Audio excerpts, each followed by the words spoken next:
Oke, eh, izin mulai ya. Assalamualaikum warahmatullahi wabarakatuh. Selamat pagi teman-teman semua. Di sini saya dari kelompok 5 akan menjelaskan mengenai penelitian dan perencanaan kegiatan humas. Boleh di next?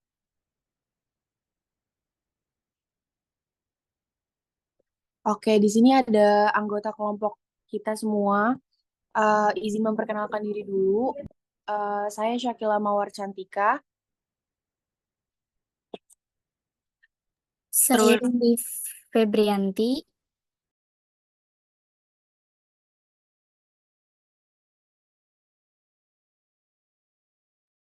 Saya Itu Rujana.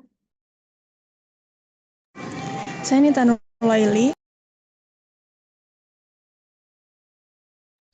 Oke, jadi anggota kelompok kita ada Syakila, Nita, Ike, dan Windy. Oke, boleh di next.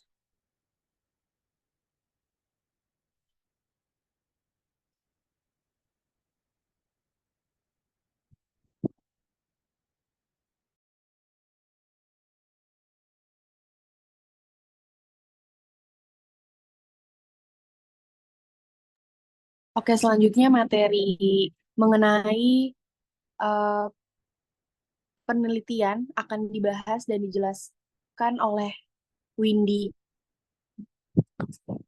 Oke, terima kasih Sakila. Di sini saya akan menjelaskan tentang arti penting penelitian. Nah, penelitian dikatakan penting sebagai bagian dari proses kegiatan humas dan dalam berbagai pustaka dijelaskan bahwa proses humas dimulai dengan penelitian dan diakhiri dengan penelitian. Namun, dalam praktek kehumasan, penelitian ini tidak bisa menjadi kegiatan utama. Nah, penelitian dalam kegiatan humas sangat penting untuk menyusun strategi komunikasi yang tepat. Melalui penelitian, organisasi dapat memahami kebutuhan dan harapan audiens. Nah, sehingga strategi yang diambil lebih relevan dan berbasis data. Selain itu, penelitian membantu mengevaluasi program yang telah dilakukan dan mengukur keberhasilannya. Dengan begitu, langkah-langkah ke depan bisa lebih terukur dan efektif.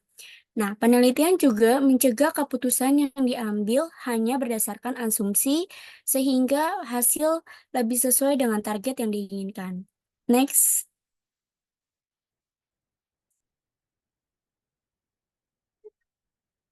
next.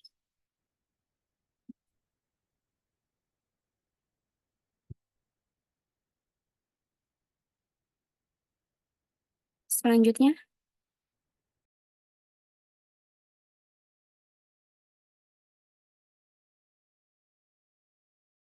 Nah, menurut para ahli, Brom dan Dosia ini uh, memberikan gambaran secara garis besar tentang pemanfaatan kegiatan penelitian dalam penyusunan program kehumasan. Nah, mereka menyebutkan ada 5 jenis pendekatan yang digunakan untuk menyusun program kehumasan, yakni pendekatan tanpa penelitian, pendekatan informal, pendekatan peristiwa media, pendekatan hanya untuk evaluasi, dan pendekatan manajemen ilmiah. Sedangkan menurut Wilcock, Alt, and Eick, itu suatu penelitian itu perlu dilakukan karena peningkatan fragmentasi khalayak, penelitian memberikan masukan, dan penelitian mencegah organisasi melakukan pengeluaran waktu, uang, dan usaha yang tidak perlu dalam usaha memperbaiki citra yang telah dianggap ada. Nah, penelitian memberikan fakta-fakta yang mendasari program humas. Lalu, penelitian dengan menggunakan survei dan penelitian jelas penting untuk menilai sukses sebuah program humas. Selanjutnya,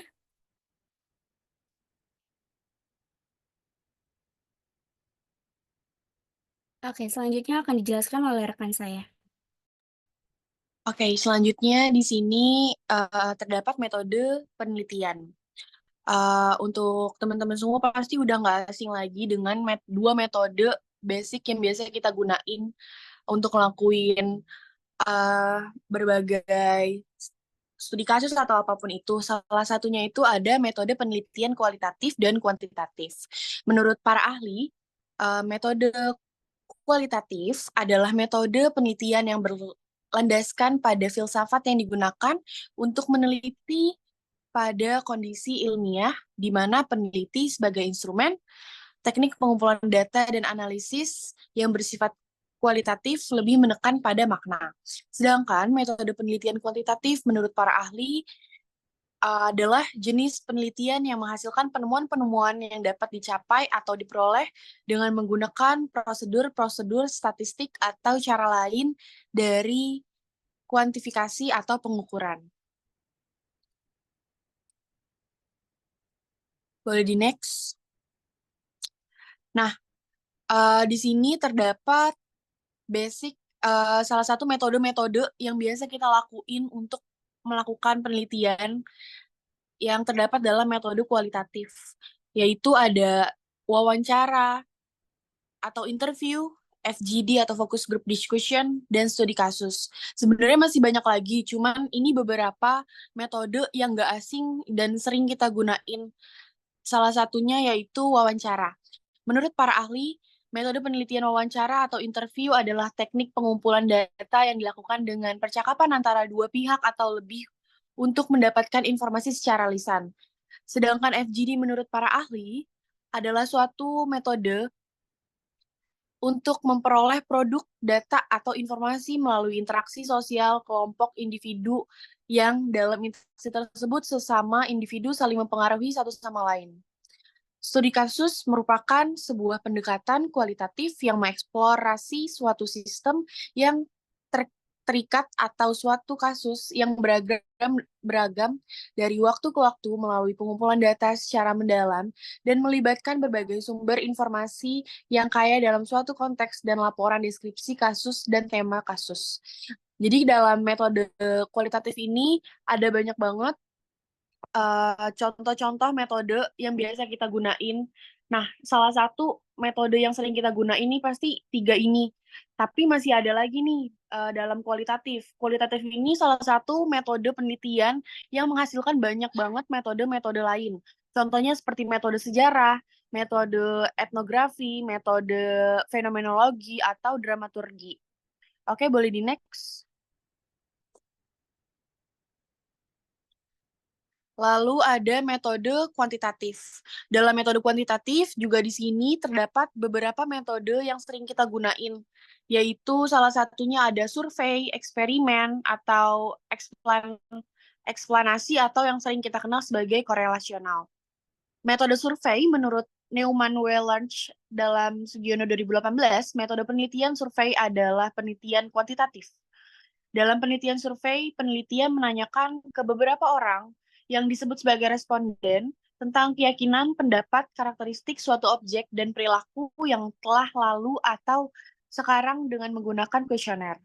Lalu eksperimen menurut para ahli merupakan metode penelitian yang dilakukan dengan percobaan yang merupakan metode kuantitatif digunakan untuk mengetahui pengaruh variabel independen atau perlakuan terhadap variabel hasil dalam kondisi yang terkendalikan. Lalu korelasi adalah penelitian yang menjelaskan kedudukan antara variabel-variabel teliti serta hubungan antar variabel yang satu dengan yang lain melalui penguji hipotesis yang telah dirumuskan. Dalam metode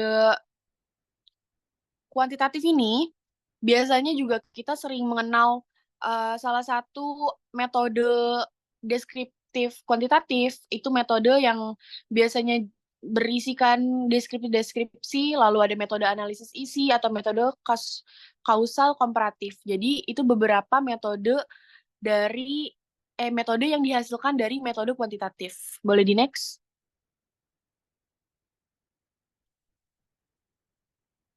Oke, selanjutnya akan dijelaskan oleh rekan saya.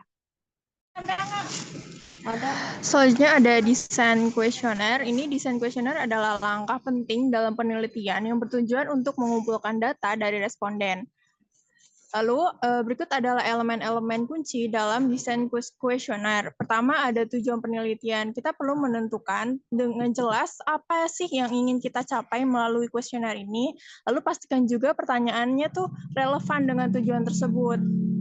Lalu ada tipe pertanyaan. Dalam tipe pertanyaan ini ada dua tipe. Pertama, pertanyaan terbuka. Ini cenderung memberikan kebebasan kepada responden untuk menjawab dengan kata-kata mereka sendiri. Biasanya ini tuh cocok untuk mendapatkan wawasan mendalam tentang topik yang sedang diteliti. Lalu kedua ada pertanyaan tertutup. Pertanyaan ini menyediakan pilihan jawaban yang terbatas, misalkan ya atau tidak, terus setuju, sangat setuju, dan lain-lain.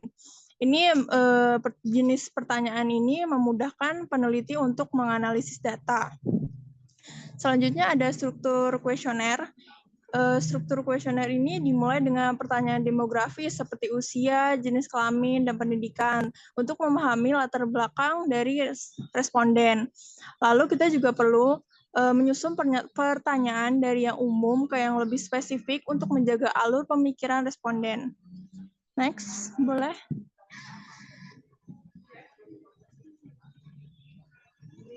Kemudian ada bahasa dan penyampaian. Kita harus menggunakan bahasa yang sederhana dan jelas agar mudah dipahami oleh semua responden. Kita juga perlu menghindari istilah teknis atau jargon yang dapat membingungkan responden. Langkah terakhir adalah uji coba kuesioner. Kita perlu melakukan uji coba pada sekelompok kecil responden sebelum kuesioner didistribusikan luas untuk mengidentifikasi potensi masalah dan memperbaiki pertanyaan. Selanjutnya akan dijelaskan oleh rekan saya. Oke, selanjutnya bagaimana cara mencapai khalayak dalam perencanaan kegiatan humas? Next. Nah, sebelum kita mengetahui bagaimana pencapaiannya, di sini ada definisi khalayak. Menurut Franz Zevkins, itu adalah memberikan batasan mengenai khalayak, yaitu kelompok atau orang-orang yang berkomunikasi dengan suatu organisasi, baik secara internal maupun eksternal.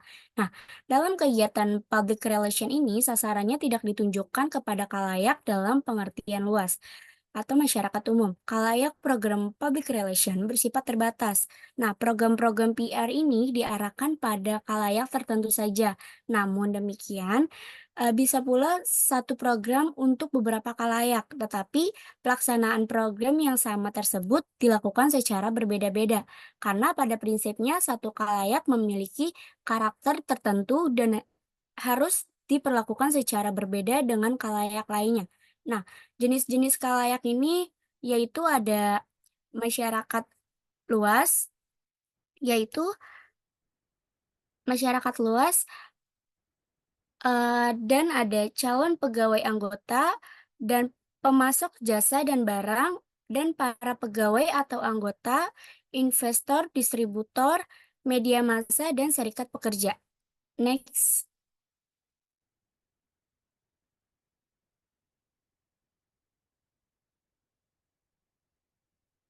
Next.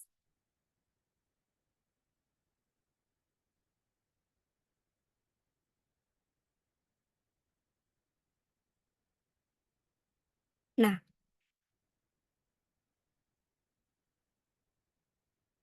cara mencapai khalayak itu ada fence feeding dan feedback, yaitu di mana riset penemuan fakta. Nah, ini mengumpulkan fakta, opini, dan reaksi publik terkait kebijakan perusahaan untuk dijadikan dasar pengambilan keputusan atau tahap ini juga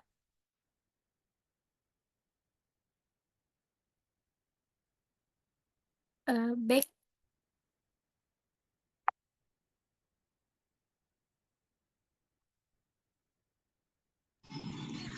Selanjutnya belum, sistematika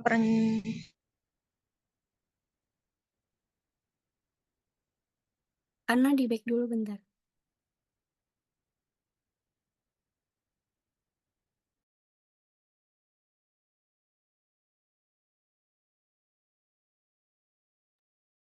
Nah, tahap ini juga disebut sebagai analisis evaluasi.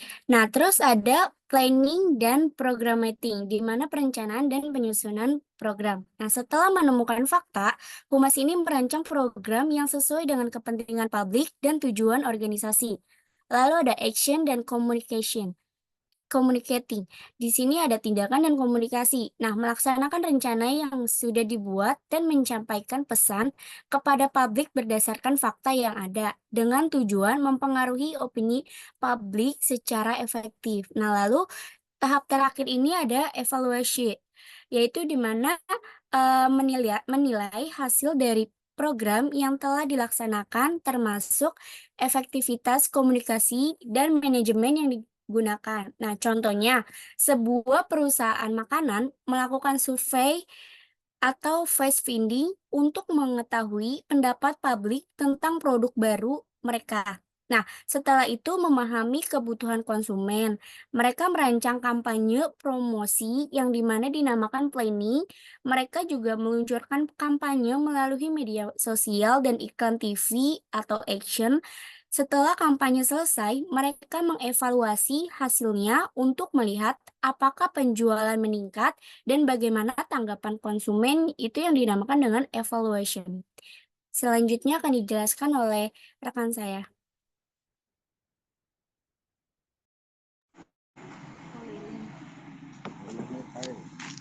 Selanjutnya ada sistematika perencanaan. Sistematika perencanaan ini adalah proses terstruktur yang melibatkan beberapa langkah untuk memastikan penelitian berjalan lancar dan mencapai tujuan yang diinginkan. Boleh di next.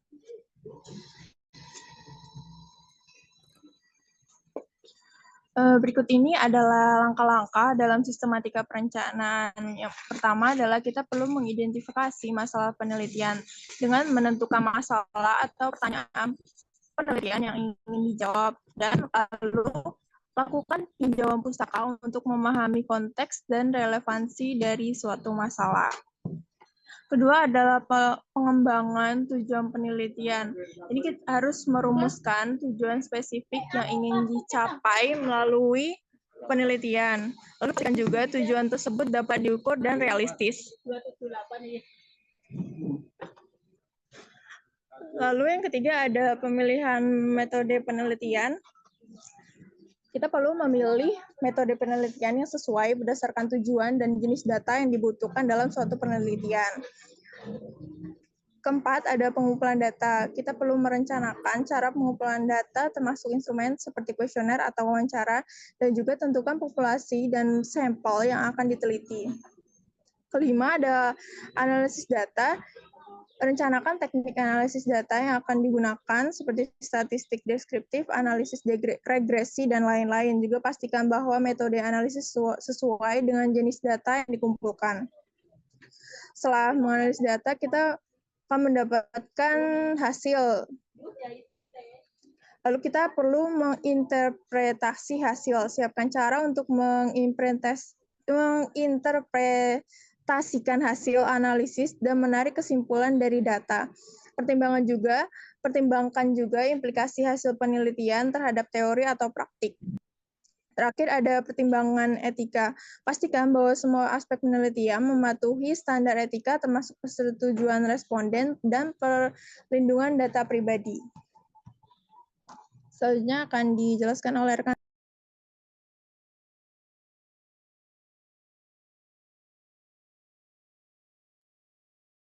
Oke, sebelumnya terdengar nggak suara saya? Terdengar. Oke, sebelumnya mohon maaf saya off cam karena terkendala sinyal. Oke, selanjutnya ada elemen-elemen perencanaan yang dimana mencakup pertama itu perencanaan program kerja Humas, dan yang kedua pentingnya perencanaan program Humas. Lalu yang ketiga itu model perencanaan Humas, dan yang terakhir ada manfaat perencanaan program kerja Humas.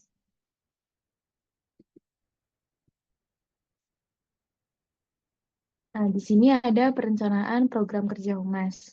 Definisi perencanaan kerja menurut pakar Public Relation Frank Jenkins tahun 2004, public relation consists of all form of planned communication outwards and inwards between an organization and its public for the purpose of achieving specific objective, concurring mutual understanding. Nah, jadi secara umum perencanaan program kerja PR atau humas itu terdiri dari semua bentuk kegiatan perencanaan komunikasi, baik kegiatan ke dalam maupun keluar antara organisasi dan publik. Lalu selanjutnya ada pentingnya perencanaan program kerja humas. Nah, jadi di sini ada 4 alasan yang paling penting bagi suatu perencanaan PR atau humas. Yang pertama itu untuk menetapkan target-target operasi PR yang nantinya akan menjadi tolak ukur atas segenap hasil yang diperoleh. Jadi bisa disimpulin kalau tanpa target yang jelas, pasti bakal sulit buat diketahui apakah upaya PR yang dilakukan ini efektif atau tidak.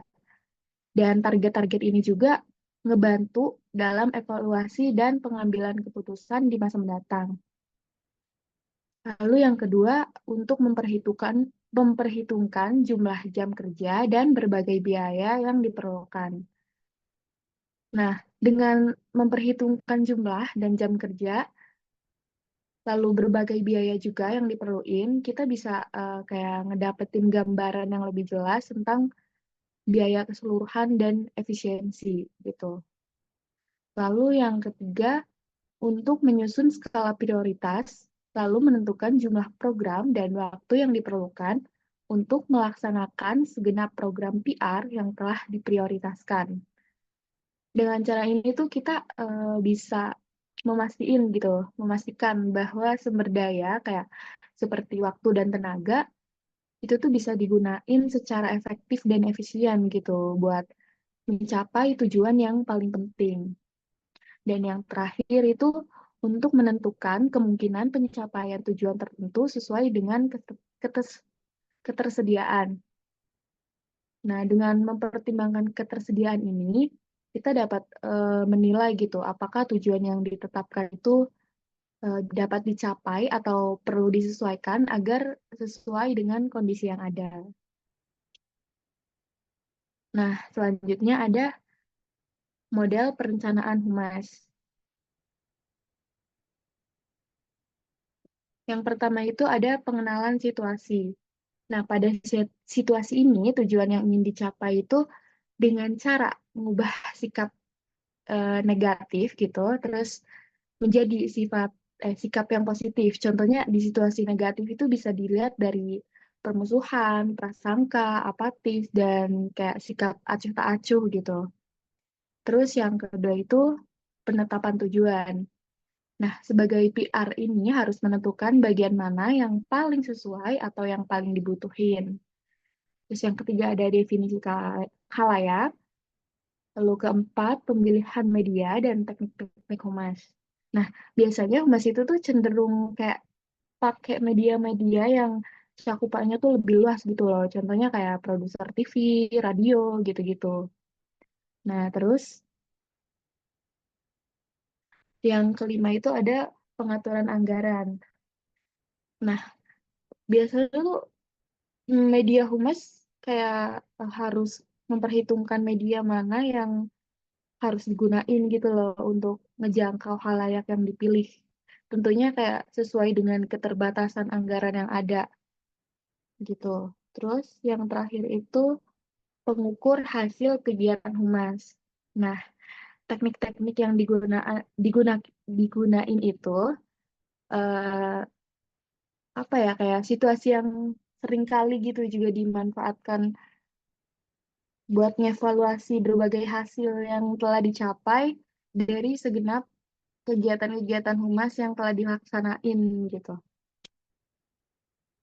Terus selanjutnya ada manfaat perencanaan program kerja humas. Yang pertama itu membantu pihak manajemen organisasi untuk mampu beradaptasi terhadap lingkungan yang berubah-ubah. Yang kedua, mengefektifkan dan mengefisiensikan koordinasi atau kerjasama antara departemen dan pihak terkait lainnya. Yang ketiga, menghindari resiko kegagalan dengan tidak melakukan perkiraan atau perencanaan tanpa arah yang jelas dan konkret. Yang keempat, mampu melihat secara keseluruhan kemampuan operasional organisasi. Dan yang terakhir, menetapkan klasifikasi rencana kerja PR, yaitu rencana strategi, rencana tetap, dan rencana tertentu. Oke, ini adalah referensi yang kelompok kita pakai untuk materi yang tadi. Oke, thank you guys. Kalau misalkan ada yang mau nanya, boleh di raise hand ya.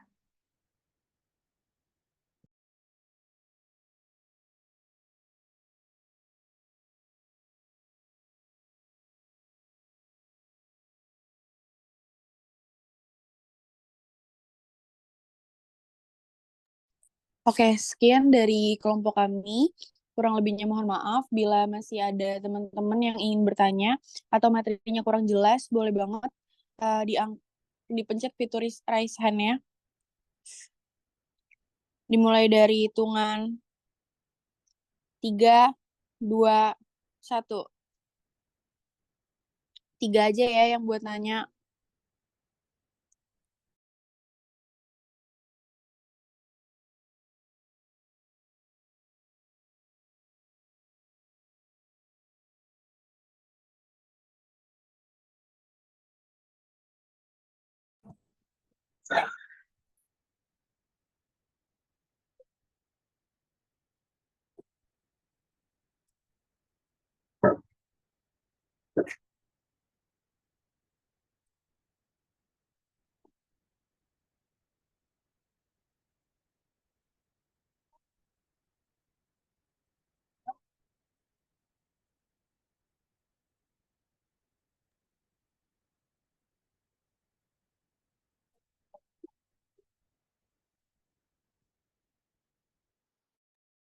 Atau nggak ada tanya jawab, PJ? Serahin ke PJ aja deh, dikembalikan ke PJ ya. Atau mau di next ke kelompok selanjutnya? Next kelompok selanjutnya aja ya. Oke.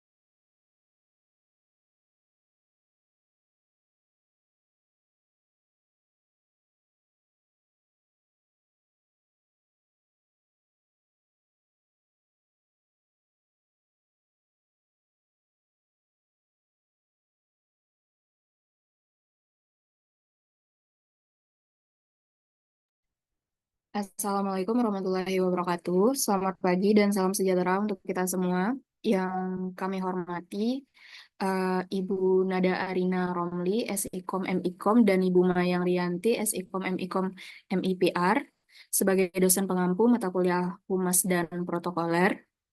Sebelumnya, kami dari kelompok 6 akan memperkenalkan anggota kelompok kami terlebih dahulu. Boleh tolong di next slide. Pertama ada Balkis Salamunaja, kedua ada Bella Sabrina Oktaviani, yang ketiga ada Hilma Anada Fisilmi, dan terakhir ada saya Jenisa Amalia Putri. Di sini kami akan menjelaskan materi tentang tujuan komunikasi dan evaluasi kegiatan humas. Oke, boleh tolong di next slide. Nah, yang pertama itu ada tujuan komunikasi.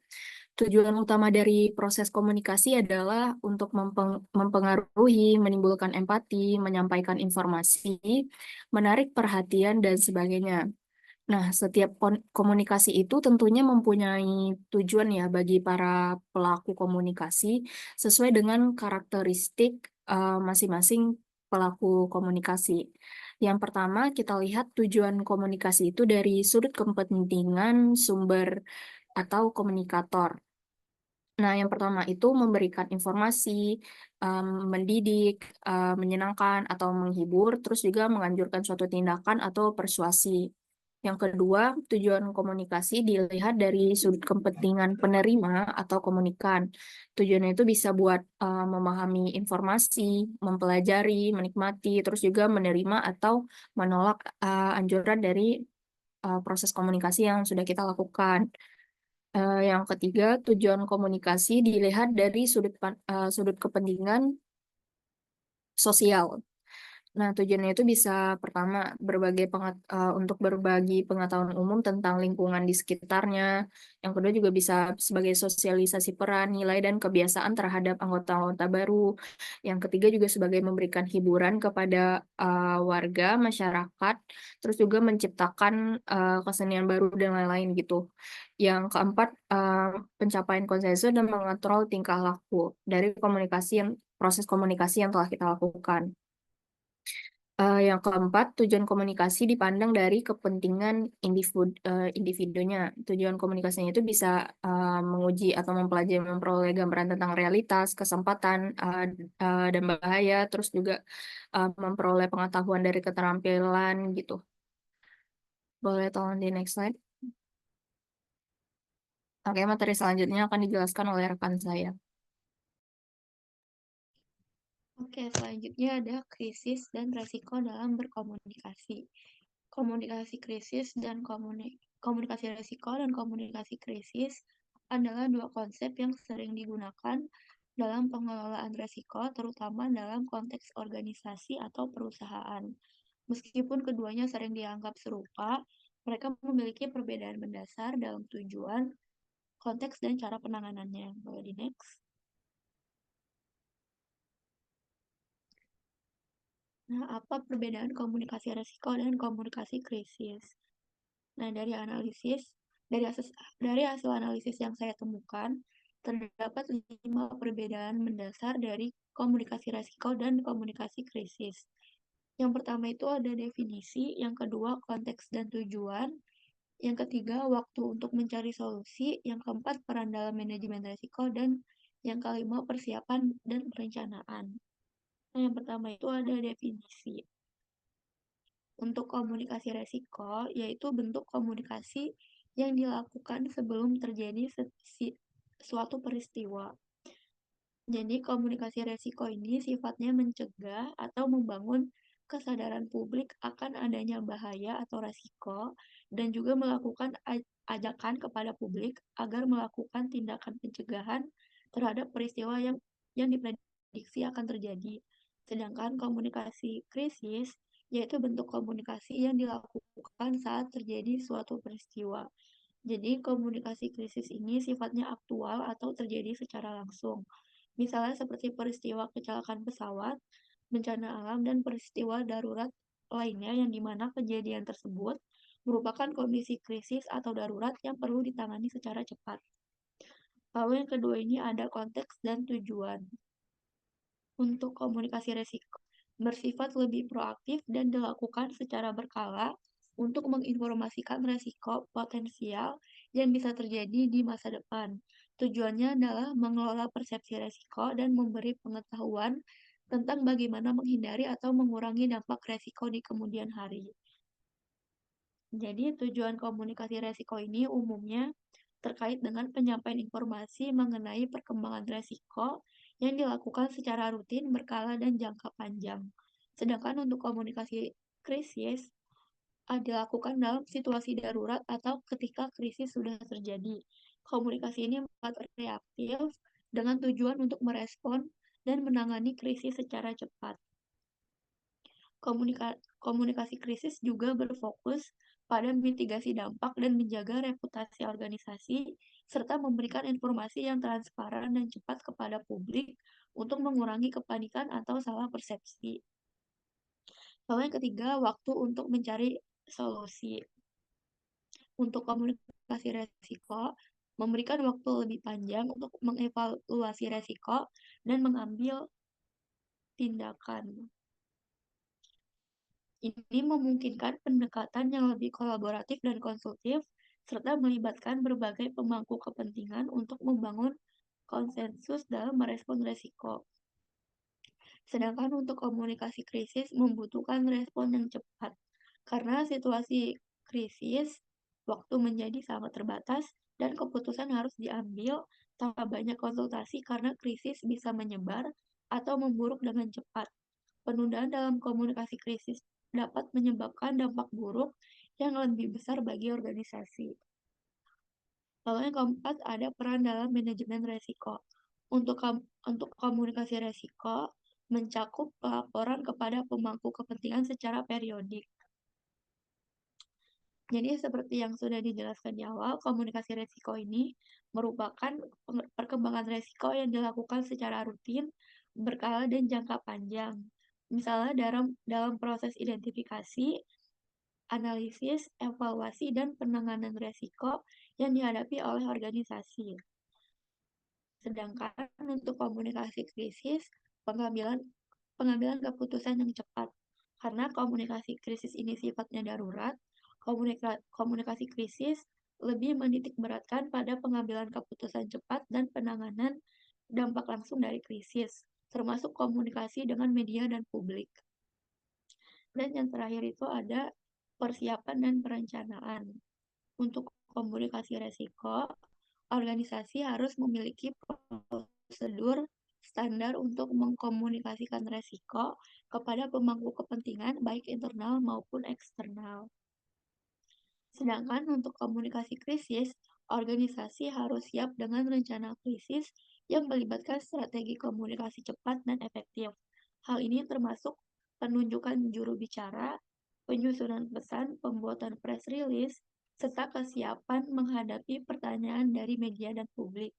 Organisasi juga perlu mengantisipasi skenario krisis yang mungkin terjadi melalui simulasi dan pelatihan secara berkala.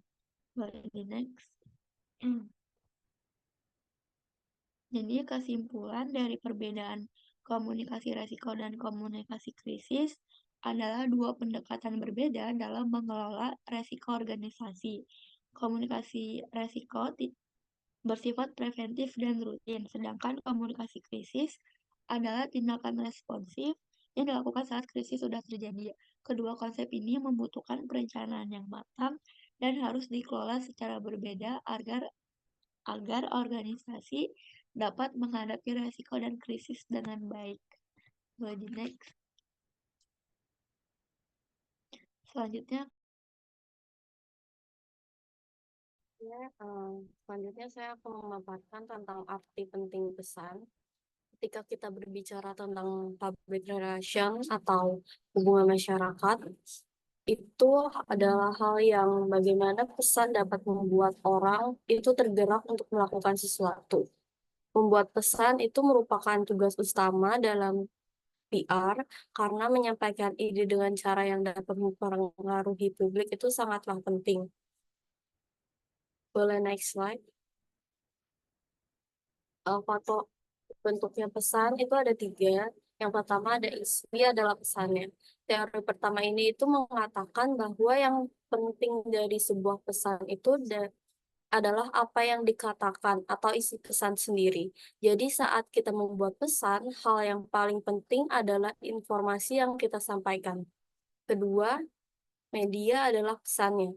Teori kedua ini mengatakan bahwa media tempat pesan disampaikan bisa lebih penting daripada isi pesannya. Misalnya, saat kita membaca Kompas TV mungkin dianggap lebih dipercaya daripada berita yang ditulis dari sebuah blog. Tapi ini juga bisa tergantung pada orang yang membaca atau mendengarkan. Ada orang yang lebih percaya sumber tertentu, misalnya ada orang yang nggak percaya dengan pesan yang disampaikan berita media barat atau luar negeri, terus ada juga orang yang lebih percaya dengan berita dari A karena pro pemerintah, terus ada juga orang yang lebih percaya media berita B karena sering mengkritik pemerintah. Jadi media tempat kita menyampaikan pesan juga mempengaruhi bagaimana pesan itu diterima. Yang ketiga, orang adalah pesan.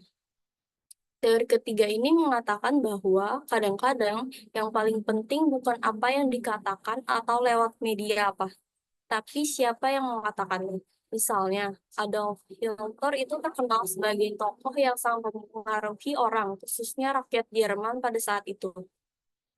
ini tuh bukan selalu karena isi dari pesan atau kata-kata Hilter yang benar, tapi karena gaya bicaranya yang bisa membakar semangat orang-orang. Karisma seorang pemimpin itu bisa membuat pesan lebih kuat. Boleh next slide. Selanjutnya akan dijelaskan oleh rekan saya. Lalu selanjutnya ada tujuan evaluasi kegiatan humas. Yang pertama ini ada mengukur keberhasilan program, yaitu identifikasi pencapaian. Dari identifikasi pencapaian, ini tujuan utama evaluasi adalah melihat apakah kegiatan humas mencapai sasaran yang telah ditetapkan. Misalnya jika tujuannya adalah meningkatkan citra perusahaan di mata publik. Lalu selanjutnya ada kuantifikasi hasil, yaitu selain menilai secara kualitatif, evaluasi juga melibatkan pengukuran yang lebih konkret, seperti beberapa banyak media yang meliput acara, jumlah pengikut baru di medsos, atau seberapa besar perubahan penjualan produk. Contohnya, dalam kampanye peluncuran produk baru, kita bisa mengukur jumlah media yang hadir. Lalu yang kedua ada mengidentifikasi kelemahan dan tantangan, yaitu evaluasi kekurangan. Tidak semua program humas berjalan mulus dan disinilah evaluasi itu membantu mengidentifikasi apa yang tidak bekerja dengan baik. Lalu ada tantangan di lapangan. Di sini evaluasi juga membantu mengenali tantangan operasional yang dihadapi tim humas selama kegiatan berlangsung, seperti kesulitan dalam menjangkau media atau keterbatasan anggaran. Contohnya dalam sebuah event media, kendala teknis seperti sistem suara yang tidak berfungsi dengan baik atau mengaruhi kualitas acara dan perlu diperhatikan. Lalu yang ketiga ada meningkatkan strategi di masa depan. Ini perbaikan berkelanjutan. Evaluasi ini memberikan wawasan berharga tentang apa yang perlu diperbaiki untuk program humas yang akan datang. Jika metode komunikasi yang digunakan kurang efektif, evaluasi ini menjadi dasar untuk memperbaiki atau mengganti strategi di masa depan. Lalu ada inovasi dan adaptasi. Evaluasi ini bukan hanya mencari kekurangan, tetapi juga peluang untuk berinovasi. Dengan melihat data evaluasi, kita bisa menemukan ide-ide baru yang bisa diterapkan dalam kampanye mendatang, seperti penggunaan teknologi digital yang lebih interaktif. Contohnya dalam evaluasi kampanye sosial ini, media ditemukan bahwa konten visual itu lebih banyak disukai daripada teks strategi berikutnya.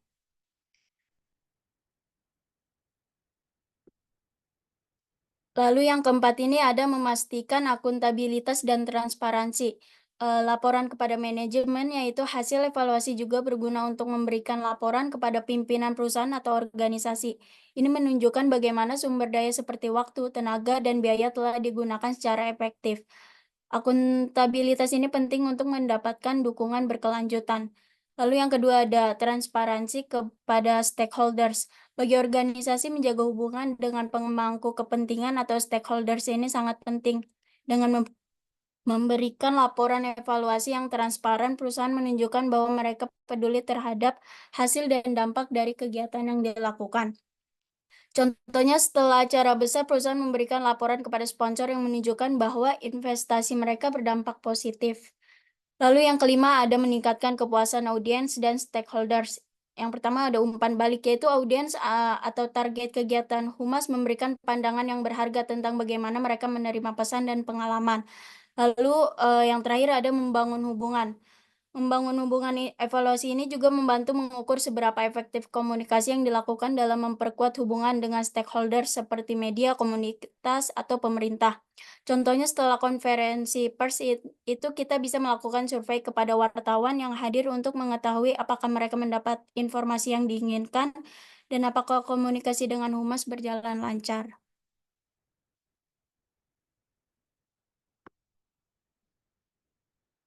Lalu selanjutnya saya akan kembalikan kepada moderator. Oke, sekian presentasi dari kelompok kami. Jika teman-teman ada yang ingin bertanya, boleh pertanyaannya dikirim lewat kolom Zoom chat atau di grup. Selanjutnya saya serahkan kepada kelompok selanjutnya.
Dilanjut ya tentang manajemen krisis, nanti saya kasih pandangan sedikit tentang manajemen krisis. Kita dilanjut dengan opini publik dan halayak.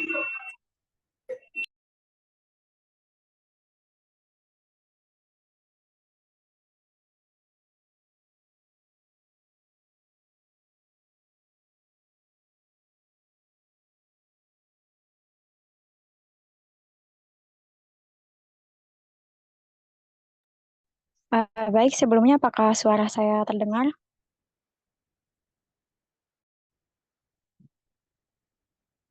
Terdengar. Oke, baik. Assalamualaikum warahmatullahi wabarakatuh. Kami dari kelompok 7 akan mempresentasikan mata kuliah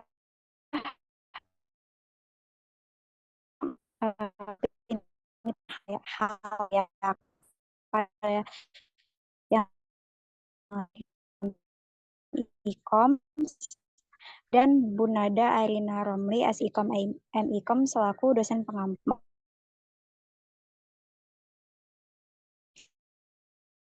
Next slide.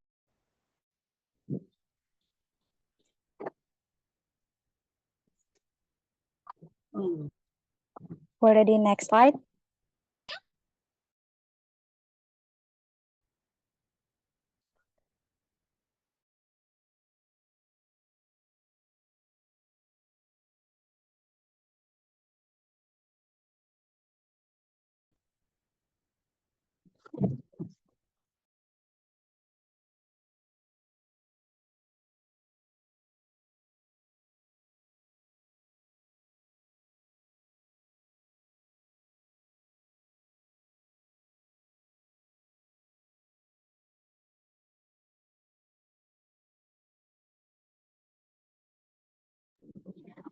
Boleh ke slide sebelumnya enggak, Ana?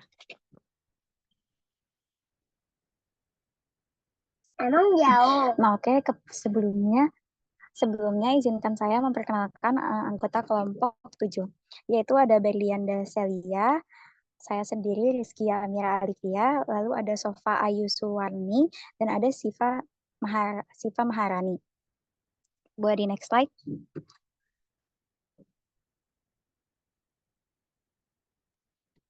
Nah, pokok bahasan yang akan kita bahas yaitu yang pertama ada pengertian opini publik, pengertian halayak, faktor-faktor yang memengaruhi opini publik dan halayak, hubungan antara opini publik dan halayak, peran opini publik dan halayak dalam humas dan PR, lalu ada strategi membangun opini publik dan halayak, lalu yang ada pengukuran dan evaluasi opini publik dan halayak, yang terakhir ada studi kasus.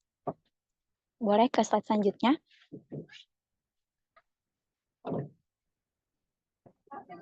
Baik, untuk materi pengertian opini publik akan dijelaskan oleh rekan saya. Oke, sebelumnya izin off-cam karena saya terkendala jaringan. Yang pertama itu pengertian opini publik. Opini publik adalah pengungkapan keyakinan, penilaian yang menjadi pegangan bersama di antara para anggota sebuah kelompok tentang suatu masalah kontroversial atau penting yang menyangkut kepentingan umum. Bisa di next slide. Nah, opini publik ini punya 3 bentuk. Yang pertama itu manipulated public opinion atau opini publik manipulatif. Nah, ini terjadi ketika opini masyarakat dibentuk secara tidak jujur melalui taktik yang mengaburkan kebenaran, menyembunyikan informasi penting, atau menyebarkan informasi yang keliru. Jadi, pihak yang memanipulasi ini biasanya memiliki kepentingan tertentu seperti keuntungan politik, ekonomi, atau sosial. Nah, teknik manipulasi bisa melalui media massa, media sosial, atau kampanye tertentu dengan memanfaatkan emosi masyarakat seperti rasa takut, marah, atau simpatik. Nah, contohnya itu ketika perusahaan rokok mengiklankan produknya sebagai sesuatu yang sehat atau tidak berbahaya, padahal faktanya itu kan merokok berbahaya bagi kesehatan. Yang kedua itu opini publik yang direncanakan atau planned public opinion. Nah, ini adalah opini yang dibentuk secara sengaja melalui rencana matang untuk mempengaruhi masyarakat. Strategi komunikasi yang digunakan ini tuh bisa berupa kampanye media, iklan, atau kegiatan sosial yang terorganisir untuk menanamkan pesan tertentu dalam benak masyarakat. Opini ini tuh nggak selalu negatif karena bisa juga digunakan untuk tujuan baik kayak kampanye kesehatan atau pendidikan. Namun eh, intinya adalah bahwa opini publik ini dibentuk berdasarkan agenda atau tujuan tertentu yang sudah direncanakan sejak awal. Contohnya itu kayak pemerintah merencanakan kampanye untuk meningkatkan kesadaran tentang bahaya narkoba. Nah, dengan memanfaatkan iklan di media massa dan penyuluhan di sekolah-sekolah. Yang terakhir itu intended public opinion atau opini publik yang diinginkan. Nah, ini tuh adalah opini yang ingin dicapai atau diharapkan oleh pihak tertentu sebagai hasil dari kampanye, komunikasi, atau manipulasi yang telah dilakukan tadi. Nah, bentuk opini ini tuh adalah tujuan akhir dari upaya-upaya pembentukan opini publik. Dengan kata lain, ini adalah opini yang menjadi target dari strategi komunikasi. Jadi pihak yang menginginkan opini itu biasanya memiliki gambaran jelas tentang bagaimana masyarakat seharusnya berpikir atau bereaksi terhadap suatu isu. Contohnya itu kayak sebuah perusahaan teknologi berharap setelah kampanye mereka yang besar-besaran ini masyarakat akan memandang produk mereka sebagai yang paling inovatif dan mutakhir di pasar. Next slide.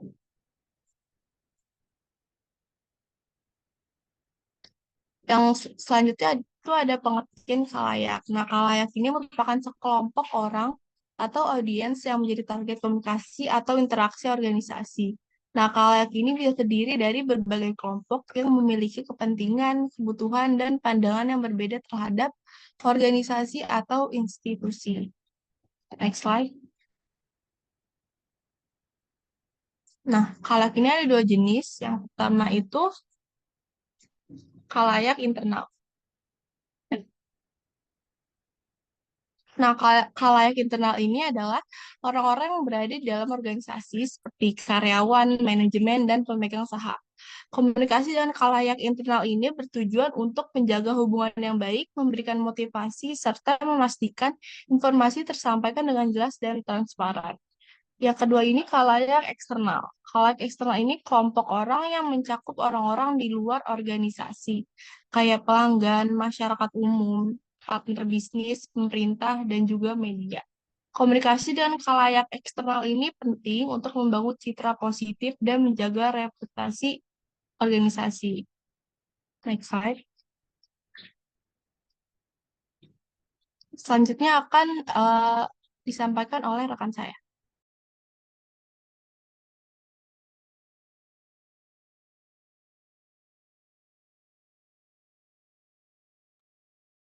Oke, yang selanjutnya itu ada faktor-faktor yang mempengaruhi opini publik dan khalayak. Menurut Bernard Hensley tahun 1990 dalam bukunya yaitu Pendapat Umum, beliau mengemukakan terdapat 5 faktor pembentuk opini publik, di antaranya yang pertama itu adanya isu. Jadi isu ini tuh harus relevan dan menarik perhatian banyak orang. Isu itu juga bisa berupa masalah sosial, politik, atau lingkungan yang emang sering banget jadi perdebatan di masyarakat. Nah, ketika ada konsensus atau perhatian yang cukup besar nih terhadap suatu isu, biasanya tuh orang atau masyarakat pasti cenderung berkumpul dan berdiskusi terkait isu tersebut.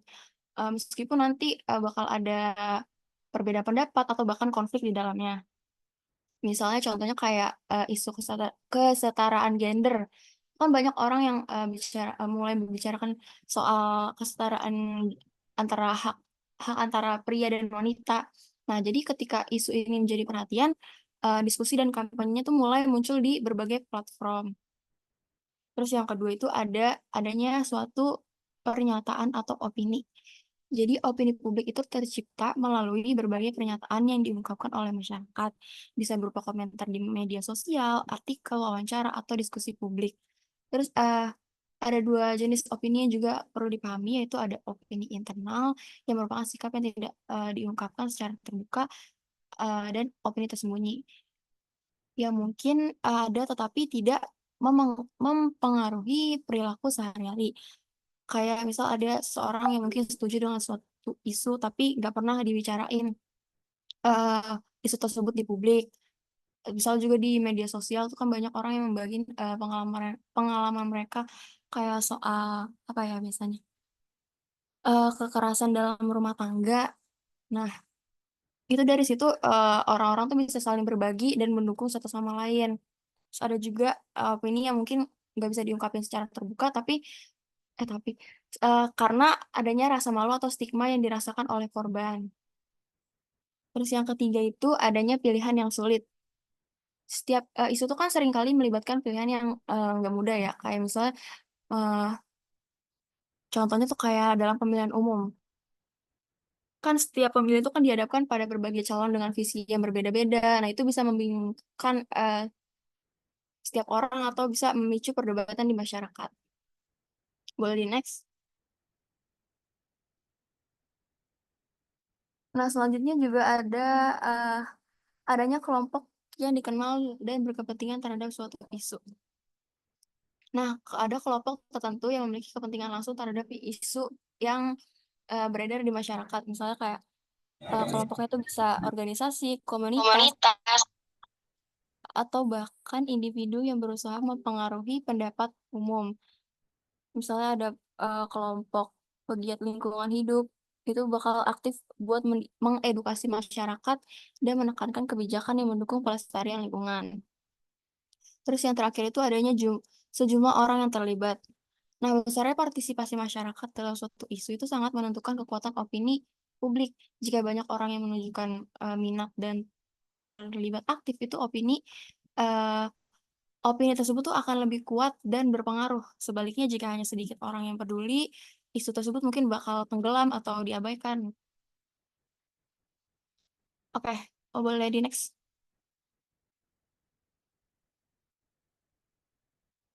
Nah, selanjutnya itu ada hubungan antara opini publik dan khalayak. Nah, seperti yang udah dijelaskan oleh rekan saya tadi, eh, kan opini publik itu adalah pendapat umum atau pendapat kelompok masyarakat. Nah, sedangkan khalayak itu kan adalah kelompok orang yang menaruh perhatian terhadap masalah yang dilontarkan melalui media massa. Nah, hubungan antara opini publik dan khalayak ini tuh juga dipengaruhi oleh beberapa poin. Yang pertama tuh ada interaksi. Interaksi ini, jadi opini publik itu terbentuk melalui interaksi antara khalayak. Yang kedua itu ada pengaruh. Opini publik mempengaruhi tindakan khalayak seperti pemilihan umum tadi dijelaskan. Terus khalayak dapat mengubah opini jika merasa opini tersebut tidak terwakili gitu. Terus yang ketiga itu dinamika. Opini publik itu berubah seiring waktu, dipengaruhi oleh peristiwa dan media sosial. Khalayak juga bisa menjadi sumber opini publik baru. Terus yang keempat itu ada peran media. Media massa dan media sosial menjadi alat penting dalam membentuk opini publik serta dapat mempengaruhi penilaian khalayak terhadap sesuatu. Next.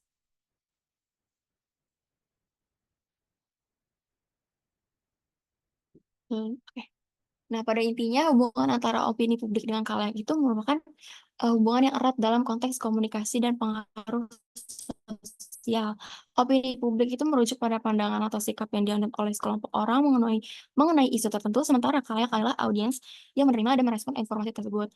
Ketika media menyampaikan berita atau informasi, nah opini publik itu dapat terbentuk atau berubah tergantung gimana khalayak tuh merespon isu atau konten tersebut gitu.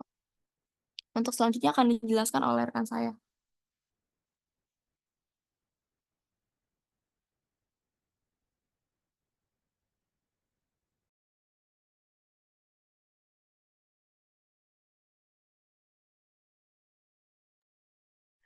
Oke, baik. Yang selanjutnya kita masuk ke peran opini publik dan halayak dalam public relations. Nah, opini publik dan halayak ini bermain peranan penting dalam dunia public relations karena mereka membentuk citra dan reputasi suatu organisasi atau perusahaan. Lalu peran opini publik dan halayak ini ada 3, yaitu yang pertama adalah formasi citra organisasi. Nah, opini publik ini kan merupakan hasil dari reaksi massal terhadap komunikasi yang dilakukan oleh organisasi. Nah, responnya tuh dapat berubah-ubah tergantung pada situasi dan konteks. Nah, makanya kenapa opini publik itu sangat penting dalam membentuk citra organisasi, karena citra organisasi itu kan pasti tergantung pada opini publik khalayak kan.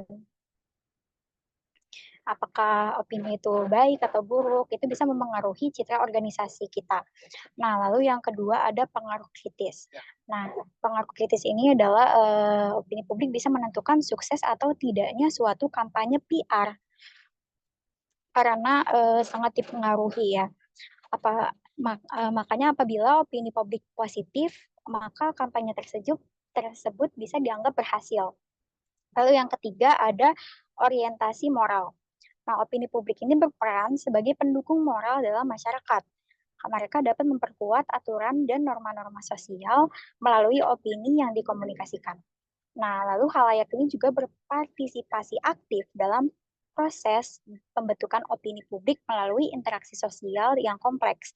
Kontak sosial dan komunikasi antar pribadi sangat penting dalam proses ini.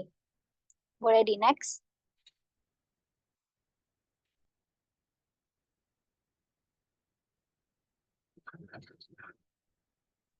Nah, lalu yang selanjutnya ada strategi pengelolaan opini publik dan khalayak. Yang pertama itu ada riset dan analisis data. Nah, melalui riset kita bisa melakukan riset untuk memahami profil, preferensi, dan perilaku khalayak target. Informasi ini berguna untuk menargetkan pesan yang tepat. Lalu yang kedua ada komunikasi terarah. PR bisa menggunakan berbagai saluran media, mulai dari tradisional hingga digital, untuk menyampaikan pesan yang sesuai dengan profil khalayak target. Lalu yang ketiga ada opinion leaders. PR ini bisa menggunakan tokoh penting atau opinion leaders untuk mempromosikan produk atau layanan. Mereka dapat mempengaruhi opini publik dengan kredibilitas yang lebih tinggi. Boleh di next slide?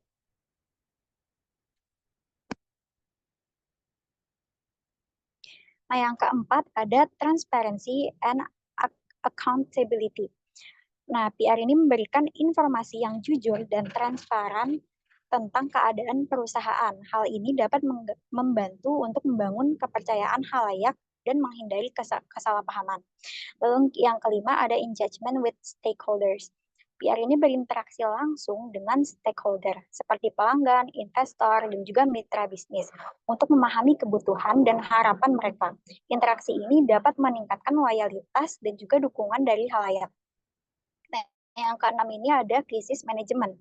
PR itu harus siap menghadapi krisis dengan strategi yang matang. Manajemen krisis yang efektif dapat membantu meminimalkan dampak buruk dan mempertahankan citra perusahaan. Boleh di next slide.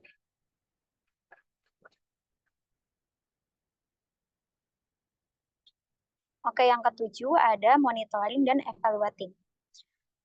PR ini mengawasi dan mengevaluasi opini publik secara terus-menerus untuk memastikan bahwa strategi yang digunakan efektif. Evaluasi ini dapat membantu untuk menyesuaikan strategi dengan kondisi yang berubah-ubah. Lalu yang terakhir ada charity atau sponsorship. Nah, dengan melakukan amal atau menjadi sponsor utama dalam kegiatan sosial, PR ini dapat meningkatkan citra positif dan membangun simpati dari khalayak. Boleh di next slide.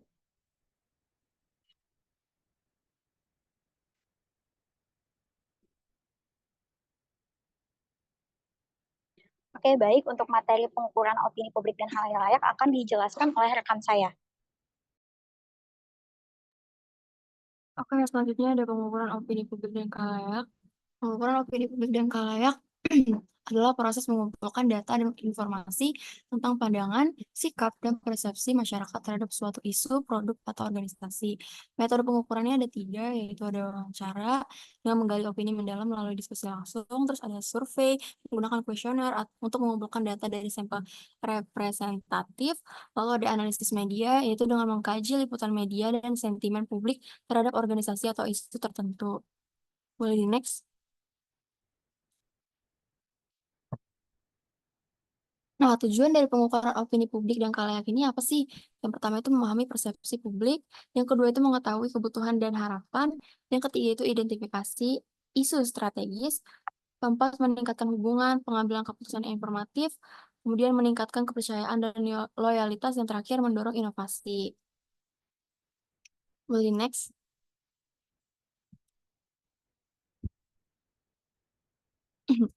Lalu selanjutnya ada evaluasi opini publik dan khalayak. Evaluasi opini publik dan khalayak adalah proses menganalisis data yang telah dikumpulkan untuk menentukan dampak dari strategi, komunikasi, dan aktivitas humas yang telah dilakukan. Nah, indikator evaluasi ini ada 3, yaitu dengan perubahan sikap, dengan mengukur apakah terdapat perubahan dalam sikap atau pandangan publik setelah kampanye PR. Terus yang kedua itu ada citra organisasi, dengan menganalisis bagaimana citra organisasi berubah dalam pandangan masyarakat. Yang ketiga itu ada tingkat keterlibatan dengan mengukur seberapa banyak masyarakat yang berinteraksi dengan konten yang disampaikan. Boleh next.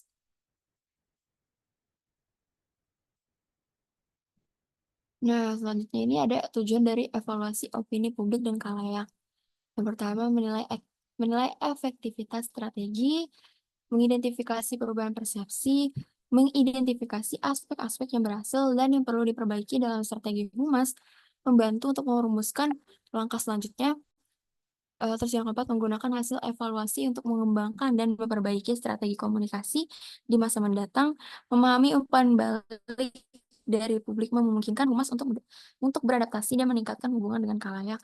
Lalu yang terakhir itu ada menunjukkan kepada pemangku kepentingan bahwa organisasi berkomitmen untuk mendengarkan dan merespon opini publik yang memperkuat kepercayaan dan loyalitas. Boleh next. Nah, untuk selanjutnya akan dijelaskan oleh rekan saya. Oke, selanjutnya itu ada studi kasus krisis reputasi di perusahaan Coca-Cola. Jadi pada tahun 2021, Coca-Cola menghadapi kritik publik yang signifikan terkait dampak lingkungan dari penggunaan plastik dalam kemasan produknya. Aktivis lingkungan dan organisasi seperti Greenpeace menyoroti bahwa Coca-Cola adalah salah satu penyumbang terbesar sampah plastik di dunia. Sebagai respon, Coca-Cola meluncurkan kampanye PR atau public relations yang bertujuan untuk mengatasi kekhawatiran ini. Mereka mengumpulkan data tentang persepsi publik terhadap Coca-Cola dan inisiatif keberlanjutan mereka, lalu memperkenalkan inisiatifnya untuk mengurangi penggunaan plastik dengan berkomitmen untuk mengumpulkan dan mendaur ulang 1 botol untuk setiap botol yang dijual. Kampanye ini juga mencakup penyampaian informasi transparan tentang langkah-langkah keberlanjutan yang diambil, termasuk investasi dalam teknologi pengemasan yang ramah lingkungan. Meskipun tantangan masih ada, Coca-Cola berhasil mengubah narasi negatif menjadi kesempatan untuk menunjukkan tanggung jawab sosial mereka dan memperkuat hubungan dengan khalayak. Jadi melalui pengukuran yang tepat, mereka dapat memantau dampak dari inisiatif ini dan terus menyesuaikan strategi mereka ke depan. Next slide.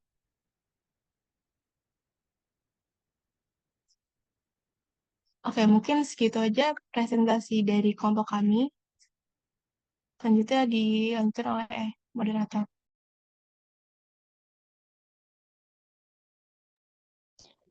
Oke, baik. Itu dia tadi adalah presentasi mengenai opini publik dan khalayak dari kelompok 7.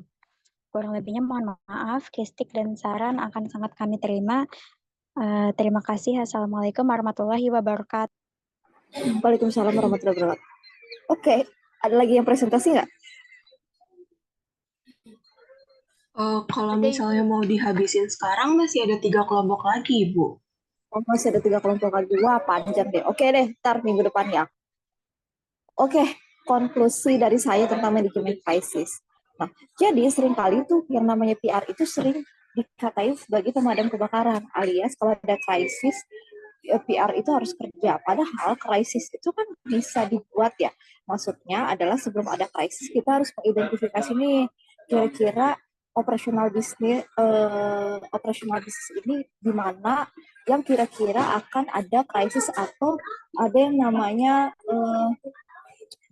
atau ada yang namanya kalau di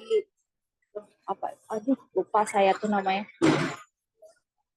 manajemen resiko. Nanti saya cari materinya. Nah, terkait hal itu, jadi harus diidentifikasi dulu nih. Biasanya sebelum ada krisis harus ada apa?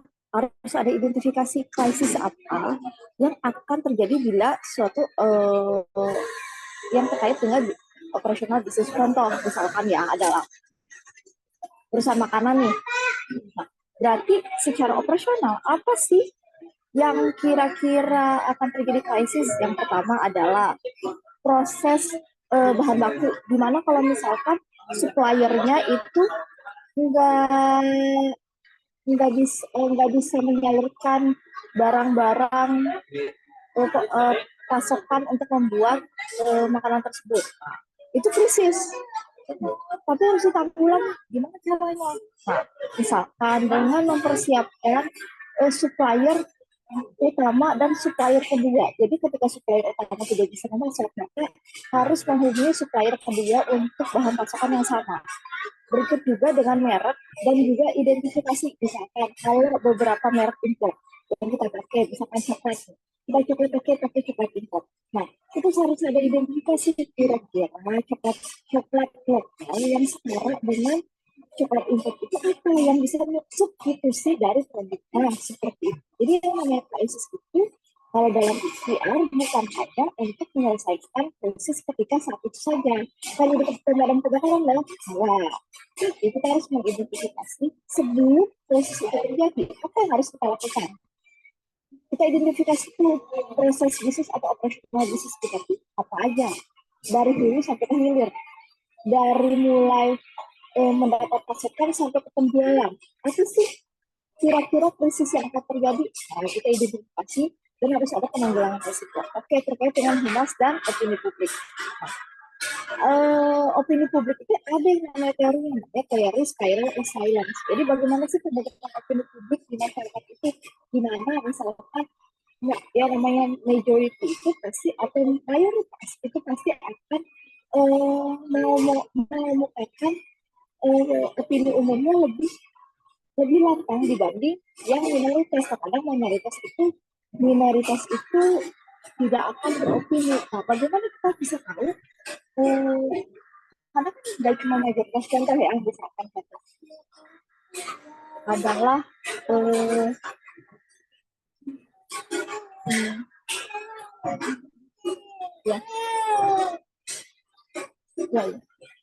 contoh misalkan adalah apa ya?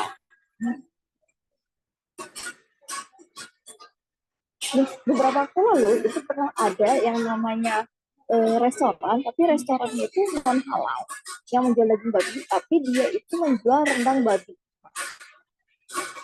Itu bikin heboh kenapa? Karena disangka itu menistakan makanan tradisional dari suku Minang. Katanya kalau makanan suku Minang itu nggak boleh dibuat dari misalkan dari bahan-bahan yang tidak halal. Padahal sebenarnya restoran itu ada di Kelapa Gading. Di Kelapa Gading itu kan mayoritas itu memang berpenduduk Chinese yang memang dia bukan kebanyakan Muslim. Jadi memang si restoran itu udah declare bahwa rendang itu non halal gitu karena dari babi. Padahal kan itu sebuah inovasi dan juga sebuah peluang bisnis. Nah, di situ karena terjadi krisis, karena banyak yang mencaci restoran tersebut karena disangka menghina salah satu suku di Indonesia. Nah, bagaimana seorang PR untuk menangani krisis tersebut? Nah, itu di mana bisa kita menyuarakan juga pendapat dari minoritas. Gitu. Ini itu saja dari saya konklusinya. Minggu depan masih ada presentasi 3 materi lagi. Sambil saya sedikit ya materi dari saya. Jadi sebelum presentasi saya dulu ya yang memberikan materi. Jadi itu saja dari saya. Wassalamualaikum warahmatullahi